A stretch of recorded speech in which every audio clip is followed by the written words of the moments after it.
So আমাকে অনেকে প্রশ্ন করে থাকেন, "ভাইয়া আপনার IELTS এ কত স্কোর ছিল? আপনি কি IELTS দিয়েছেন, IELTS দিয়েছেন?" এই ধরনের প্রশ্নটা আসলে পেয়ে থাকি। সো আমি বিষয়টা ক্লিয়ার করে দেই। আমি আসলে এখানে IELTS দিয়ে এসেছি। আমার IELTS এর স্কোর ছিল 7.5। সো আসলে IELTS টা থাকাটা হচ্ছে আপনার সেফ, হ্যাঁ? আপনি MOI দিয়েও আসতে পারবেন। বাট আপনার যদি IELTS থাকে, আপনার এমবাসি ফেস করতে গেলে আপনার আলাদা একটা ভ্যালু থাকবে। আপনার ইউনিভার্সিটিতে অফার লেটার পেতে গেলে, স্কলারশিপ পেতে গেলে আপনার আলাদা একটা ভ্যালু থাকবে। সো দ্যাট মিনস IELTS খুবই ইম্পোর্টেন্ট বিদেশে আসার ক্ষেত্রে।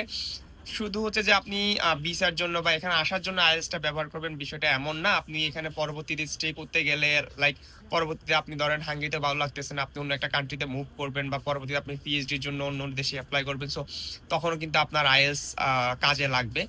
তো যারা বিদেশে বা বাহিরে পড়াশোনার কথা চিন্তা করতেছেন, তো আমার সাজেশন হলো আপনারা সবাই IELTS এর প্রিপারেশন নিয়ে IELTS দিয়ে আসেন।